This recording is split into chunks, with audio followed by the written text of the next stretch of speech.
Good morning, everyone. Hi, and a lovely day it is. It's beautiful.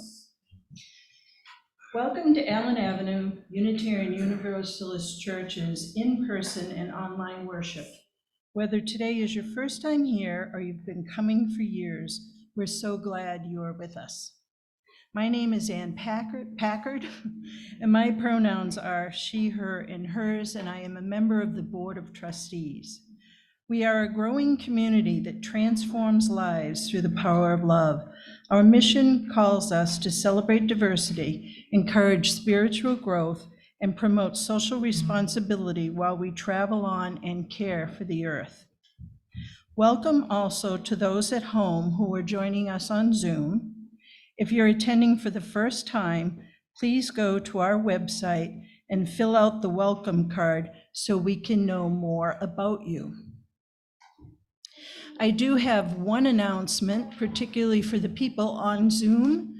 When we finish this meeting today, this service, and we go to our annual meeting, it's a different, is that the camera? It's a different Zoom link.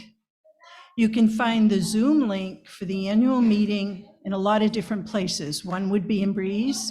The other one would be on the website. The call to meeting is right on the website. You can find it.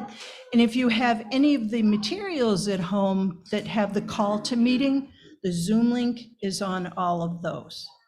And I'm going to guess I also sent it in an email, but I can't remember. So now we invite you all to take this opportunity to silence your cell phones so that we can be fully present to one another.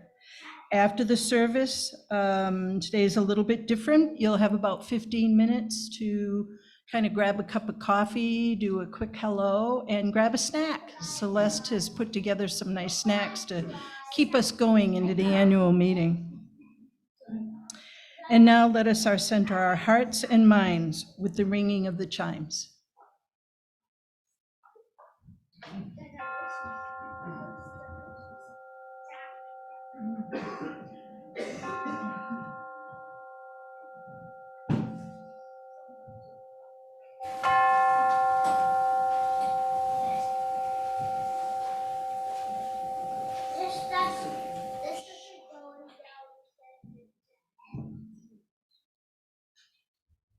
Good morning, Allen Avenue U Church. What a joy to see you this morning. A full house is always a joy. And hello, Zoom folks. Nice to see you sort of as well, and we'll see you more in joys and sorrows. For those of you who I have not met before, my name is Reverend Tara. I'm the transitional minister here at A2U2, and I use the pronouns she, her, and they, them. I am delighted each of you are here. It is so good to be together in community. Today is an exciting Sunday, as we will be welcoming new members into the life of this congregation. And we will reflect this second Sunday of Pride Month on the ways in which the spirit of love and change calls us out of our boxes and into fullness and liberation. And so come and arrive here, this place and this moment set apart, made sacred by our presence. Come happy, come stressed, come tired or full of life. Come families and singles, come trans, straight, and queer, young in body or young at heart. Come all who wish to lean in to community, to lean into love and be made new. Come and be welcome. You are joyfully called to worship. We light the flame of our chalice this morning to ignite our hearts and minds, the spark of knowledge that enlightens, the shimmering hope that burns, the blazing love that engulfs our actions, the bonfire of our commitment. We light this flame to celebrate our kaleidoscope of diversity, working, loving, and living on the side of love.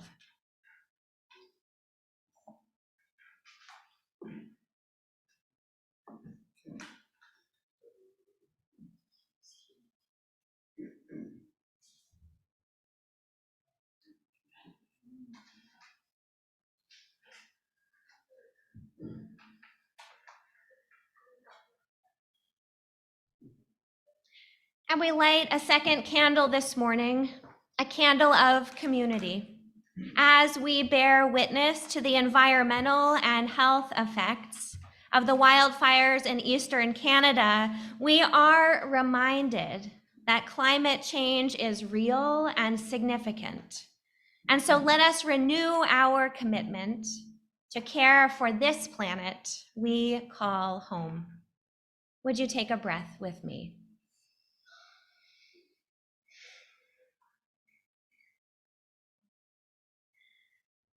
Our opening hymn is number 22 in your gray hymnal or up on the screen, Dear Weaver of Our Lives' Design. As Dale plays it through once, you can rise in body or in spirit, and then we'll join together in song.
Today, we welcome into membership of Allen Avenue Unitarian Universalist Church people who have chosen to join our community of faith. We are a free faith community. Becoming a member is a choice, a personal and spiritual decision, and membership comes with special rights and with responsibilities.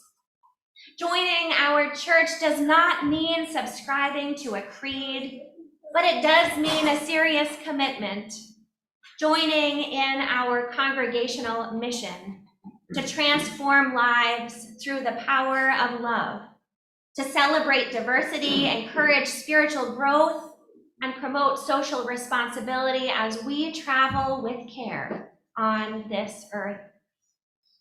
And to do our part to build a world of compassion, equity, and freedom for all.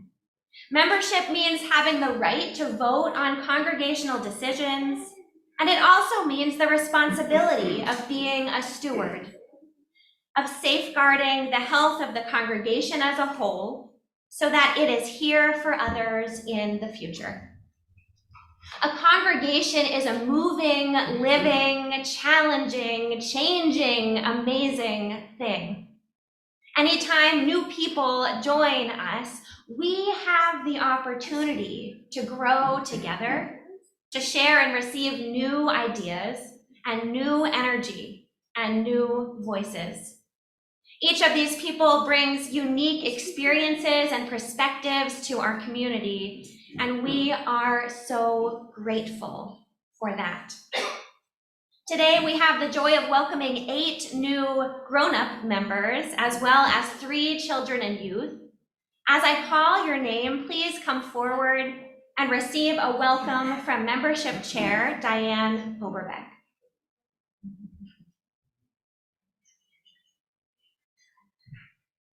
Two of our 8 will not be here in person today. Annie Blanchard, Mike Argandiza, Candace and Roman Bellinger, and you can stay up here when you come up. Janet Hero, Jen Brady, Aaron Brady, Isana Brady, and Emmett Brady.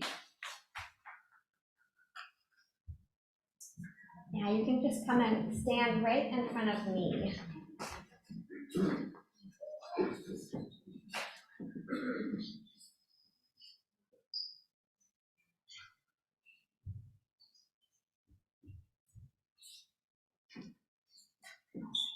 And I'm gonna talk at your back.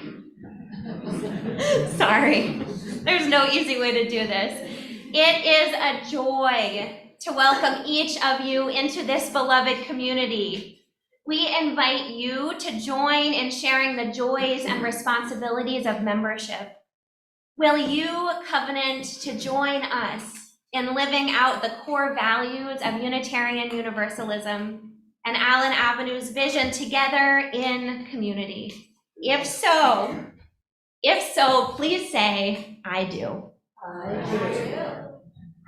Members of A2U2, will you welcome these new members into our congregation? Will you reach out to them in friendship and open to their unique gifts and ideas? Will you extend a caring hand to each one of them as we journey together in this beloved community? If so, please say we do and we will. We do and we will. Let us give the newest members of our congregation a warm A2U2 welcome.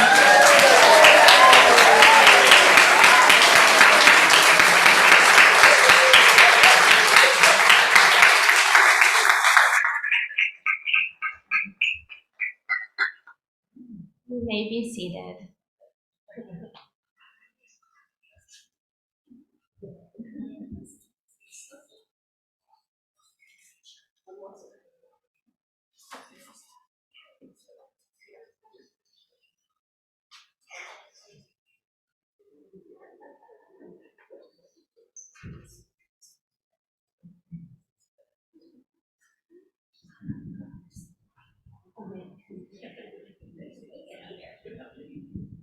And now I have a story to share that is in some ways related to the service topic and in some ways is related to this new member ceremony. So I'll invite you to make those connections in your brains.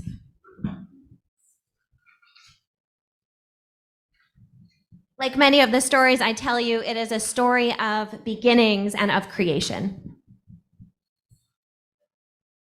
Before there was anything, there was spirit, a few angels, and a swirling glob of crocks and water with no place to go. The angels asked Spirit, "Why don't you clean up this mess?" So Spirit collected rocks from the huge swirling glob and put them together in clumps and said, "Some of these clumps of rocks will be planets, some will be stars, and some of the rocks will be just rocks." Then Spirit collected water from the huge swirling glob and put it together in pools of water and said, "Some of these pools of water will be oceans, and some will become clouds, and some of this water will be just water." And the angel said, "Well, Spirit, it's better now, but is it finished?" And Spirit answered, "Nope." On some of the rocks, Spirit placed growing things and creeping things and things that only Spirit knows what they are. And when Spirit had done all this, the angels asked them, "Is the world finished now?" And they answered, "Nope." Spirit made 2 humans from some of the water and dust and said to them, "I am tired now. I'm feeling kind of done. Please finish up the world for me. Really, it's almost done." And the 2 humans said, "We can't finish the world alone. You have the plans, and we are too small." "Oh, you're big enough," Spirit said. "But I agree to this. If you keep trying to finish the world, I will be your partner." The 2 humans asked, "What's a partner?" And Spirit answered, "A partner is someone you work with on a big thing neither of you can do alone. If you have a partner, it means that you can never give up because your partner is depending on you. On the days you think, I am not doing enough, and on the days I think you are not doing enough, even on those days, we are still partners, and we must not stop trying to finish the world. That is the deal." And they all agreed to that deal. And then the angels asked Spirit, "Is the world finished yet?" And Spirit answered, "I don't know. Go ask my partners." Candace and Roman will come up to do our lamp lighting.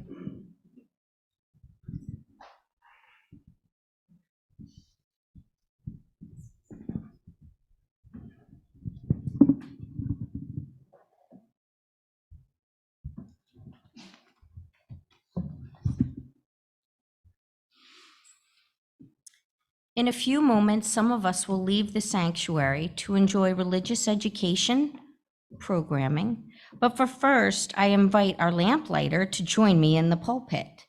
A lamplighter is entrusted to transfer the light of the sanctuary chalice to the lamp and then go forth to RE spaces where they will light the chalices there. Roman will now light the lamp.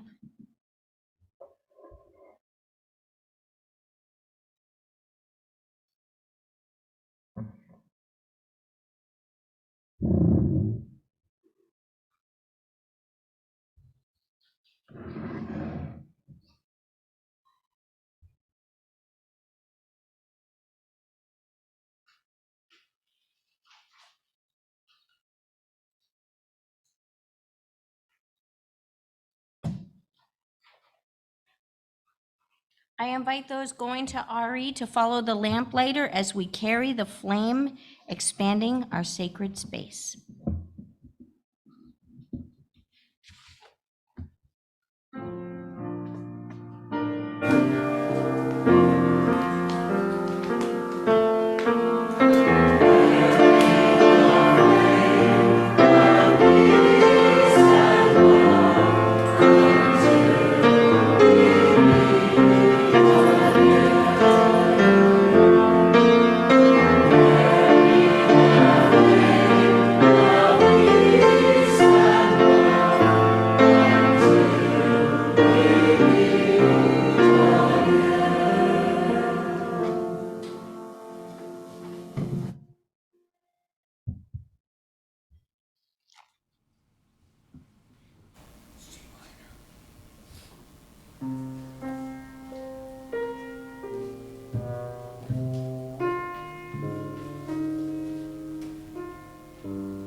We are a freely gathered, open, and welcoming faith community supported by your contributions. Each week, 1/3 of our offering is given away to a nonprofit organization whose mission aligns with our Unitarian Universalist principles. This month's Share the Plate recipient is the Independent Seniors Network, a volunteer organization helping seniors to maintain active, social, safe, and individual lives in their own homes. You can find more information in your order of service. Donations can be made now as the basket is passed through the donate button on our website, or if you are a member, you can go to Breeze. If giving through Breeze, please note if your donation is for your pledge or a gift to our Share the Plate. If you are visiting us for the first time this morning, please know that your presence is your gift to us. At this time, our offering will be collected and gratefully received.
Thank you.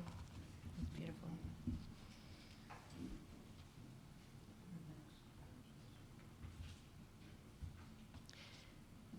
Our reading this morning is entitled Beyond Our Boxes by my colleague Emily DeTarber. She writes, when you feel constrained, when your mind makes hard limitations like skin pushing against a cramped space, rediscover the dirt under your fingernails. Trace the veins under your skin.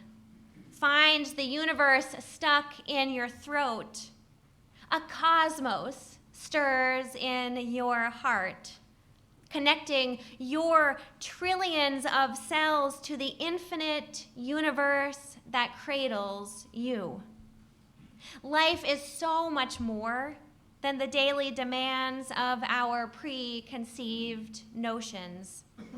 You are so much more than all the stories you tell yourself. Breathe and remember the limitless possibilities held within your fingertips, the miracle of your molecules growing into someone you may not know, who will be a wonder to behold. Therein ends the reading.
Mystery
Thank you, choir. Thank you, Dale. So, as many of you know, I grew up in Maine. And I went to college in Maine, and then I stayed. And before I left Maine to begin graduate school, I was working up in Lewiston in a drop-in center for unhoused and mostly queer youth. And at first, I really struggled to get to know them. It seemed to me like every couple of days, they were going by a new name and different pronouns and wearing different clothes, and that we got to choose how and what we are called was still a fairly new concept for me. So I was trying to build relationships with these teenagers, and I was out of my league. I couldn't keep up with them. And so I went to my supervisor to ask for advice. "It's really hard," I said. "The youth are going by different names and different pronouns practically every day. I feel like I can't keep track of it all." And he gave me some of the greatest advice I've ever gotten. Something along the lines of, "Tara, figure it out." Now, I was slightly miffed at the time, but you know what? I did. I figured it out. It took attention and work and a whole bunch of mistakes for which I apologized and then moved on, but I figured it out. And what I didn't realize until I began studying theology and ministry is that what those teenagers were embodying and living is what people of faith know as call. That all-encompassing love that holds us, that which some of us call God, others call mystery, or simply life itself. That love calls us into the ongoing process of co-creation, or, as I said in our story this morning, partnership. That love calls us into the process of becoming who we are in this world and of creating this very world we inhabit together. I had the gift of bearing witness to this community of young people living into their gender identities and other identities, the most authentic versions of themselves in any given moment, as a calling. The gift, it was a gift of witnessing the ongoing process of creation itself. And the language of call helped me to make sense of my own identities too.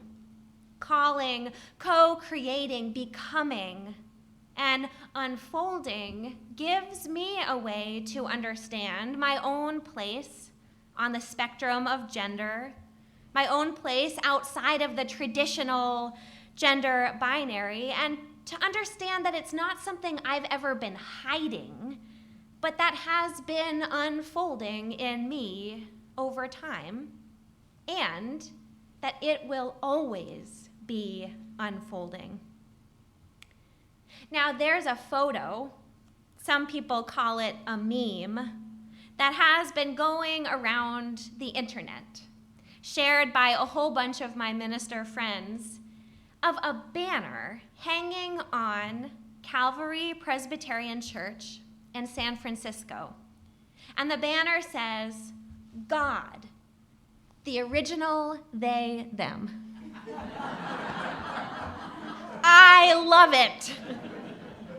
Because it is my conviction that the expansiveness of the divine and our understanding of and respect for the fact that the divine has been over time and across faith traditions understood as a plurality outside of any conventional box.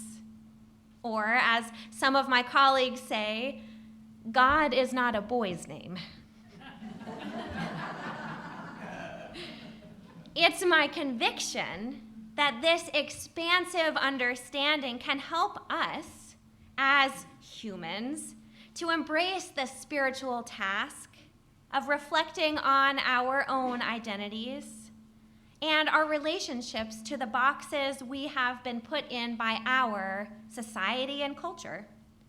And that this expansive understanding of the holy calls us not only to accept, but to cherish and celebrate those in our midst, in between holy, sacred, queer, non-binary, trans beloveds, calls us to figure it out so that we might benefit from a community as diverse in gender identity and expression as the divine itself.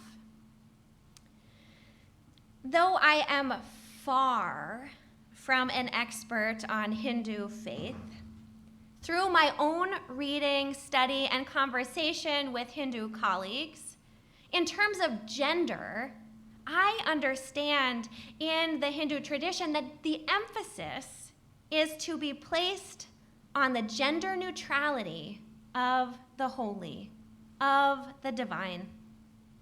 Though there are gods and goddesses worshipped in Hinduism, such as Lakshmi, who is female, and Shiva, who is male, there are also deities that are by gender, both male and female, like Ardhanarishvara, and there are deities understood to be formless and genderless. In many cases, there is an ambiguity to the distinctions between male and female, God and goddess.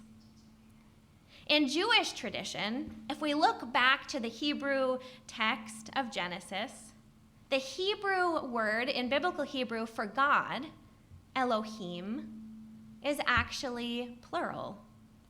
The singular Hebrew word for God is Eloah.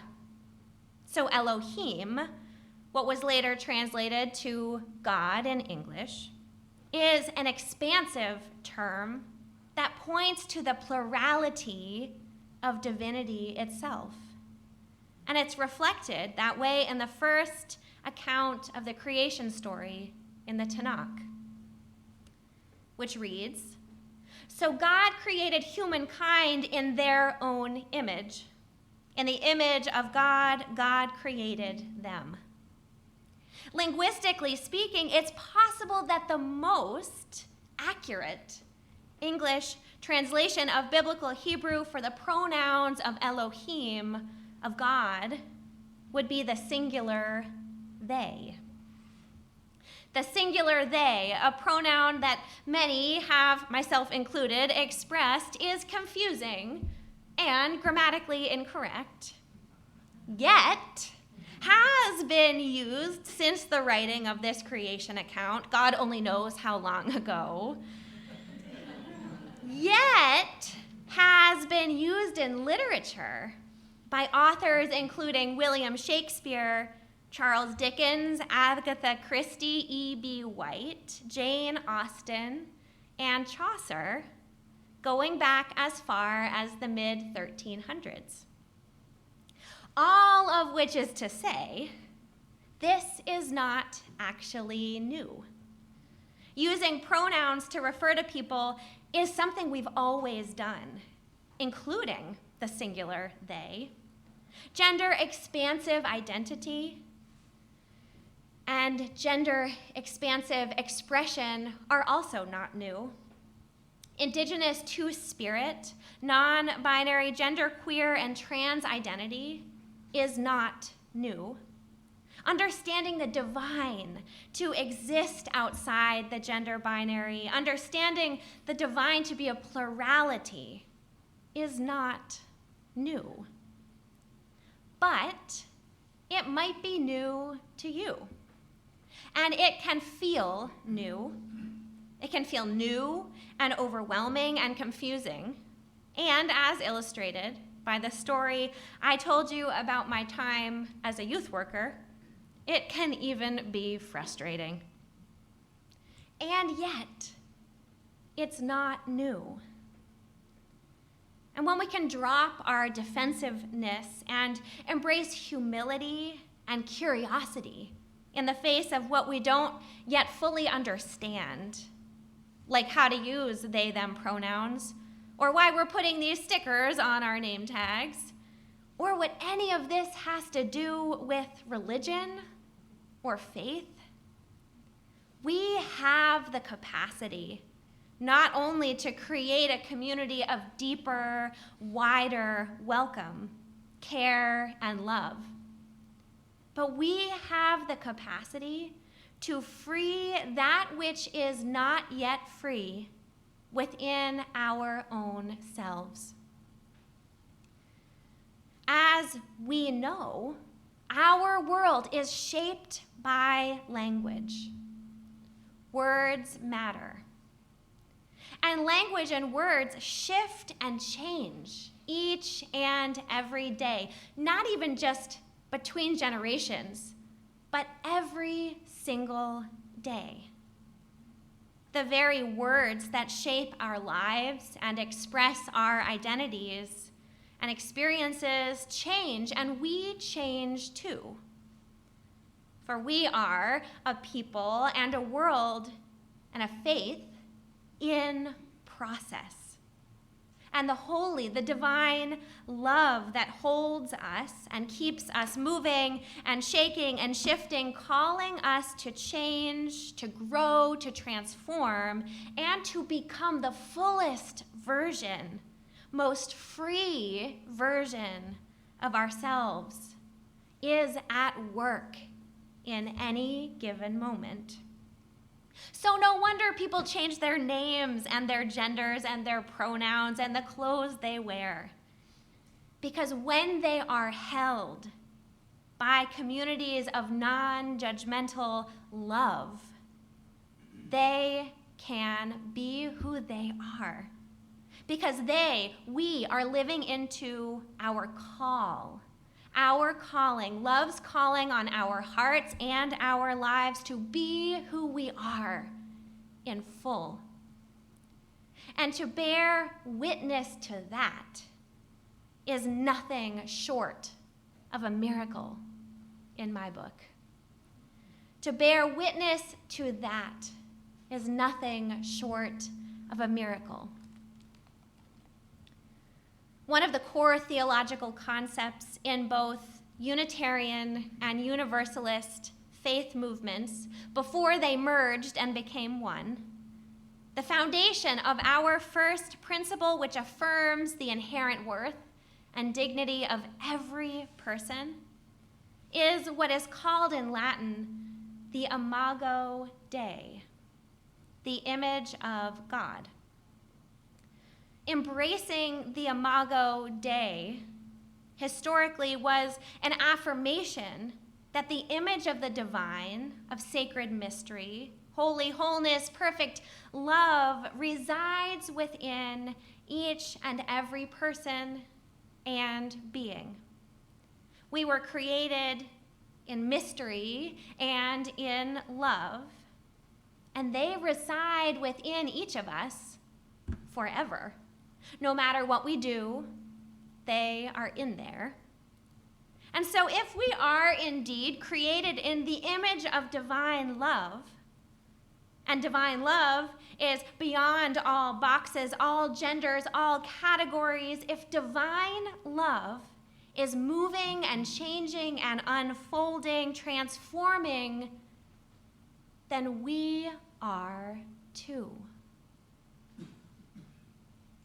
Change and transformation are our birthright. Nothing is ever static. And our call as people of faith is to embrace this, not only in ourselves, but in each other too. And for us, as Unitarian Universalists, we do this in community. It's hard, and it's amazing. And we can figure it out. With curiosity and humility and gentleness, in faith, together. In the words of Emily de Tarbur, breathe and remember the limitless possibilities held within your fingertips, the miracle of your molecules, growing into someone you may not know, who will be a wonder to behold. May it be so. Blessed be. Our closing hymn is number 128 in the gray hymnal and up on the screen, For All That Is Our Life. Dale will play it through once, and then you can rise in body or in spirit as we join our voices as one.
Yourself the way the earth blesses herself, with growth and abundance and seed and dormancy and devastation and rebirth.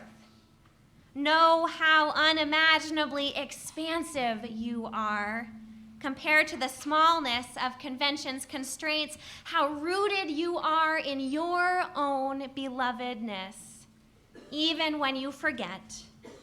May your remembering, reconnecting, reaching into the depths of your spirit, your heart's own rich soil, nourish your becoming.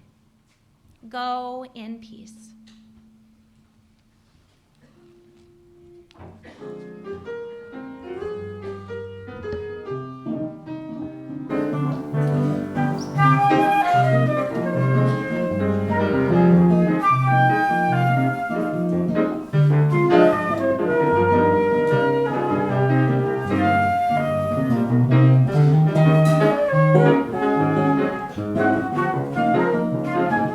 Amen.